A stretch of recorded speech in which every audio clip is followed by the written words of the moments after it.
ஹாய்மா, 10th standard மேத்தமெட்டிக்ஸ்ல நிறைய important sums பார்த்துட்டு இருக்கிறோம்.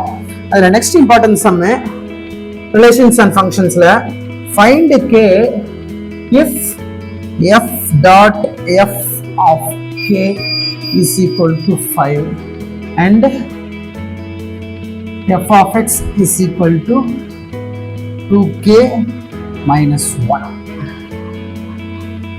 ரைட், பார்க்கலாம். First function எடுங்க. f dot f is equal to 5. It implies f of என்ன செய்யலாம்? f of k is equal to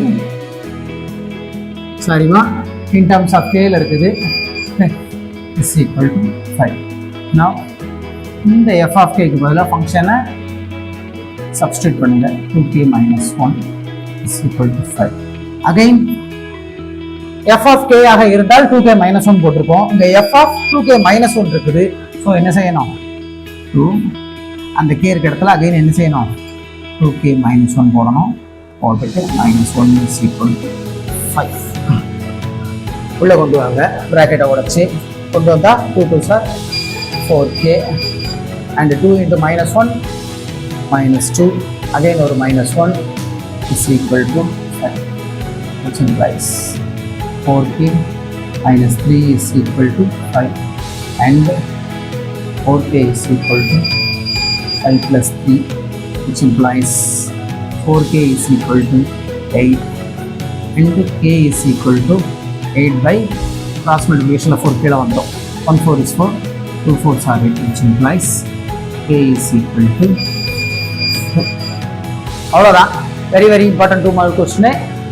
just 2 ஸ்டெப்ஸில் ஆன்சர் வந்துடுது. புரிஞ்சுக்கிட வேண்டியது இந்த எஃப் டாட் எஃப்ல எப்படி ஃபங்க்ஷனை சப்ஸ்டியூட் பண்ணணும் அப்படிங்கிறது மட்டும்தான். ஸோ எஃப் ஆஃப் கே ஆக இருந்தால் 2k மைனஸ் 1, எஃப் ஆஃப் கேங்கிறதுனால அந்த எஃப் ஆஃப் கேயோட வேல்யூ சப்ஸ்டியூட் பண்ணிட்டு அகைன் நம்ம என்ன செய்ய போகிறோம்? கே இருக்க இடத்துல 2k மைனஸ் 1 இருக்கிறதுனால இந்த ஃபங்க்ஷன்லையும் கே இருக்க இடத்துல 2k மைனஸ் 1 போட்டு நம்ம என்ன செஞ்சிருக்கோம்? இதில் எழுதியிருக்கோம். அவ்வளோதான். அப்புறம் பிராக்கெட்டை உடச்சி நம்பரை உள்ளே கொண்டு வந்தாச்சுன்னா அடுத்த ஸ்டெப் ஆன்சர் வந்துடும். ஸோ இந்த இடத்துல சப்ஸ்டியூட் பண்ணுற இடம் மட்டும் நம்ம எப்படி இந்த விஷயத்தை கையாளுறோங்கிறது ரொம்ப ரொம்ப முக்கியம். நிறைய சம் இதே லெவலில் ப்ராக்டிஸ் பண்ணோம்னா அந்த விஷயம் வந்து நமக்கு ஸ்லைஸ் ஆயிரும். சரி, இந்த நெக்ஸ்ட் சம் தேங்க்யூ.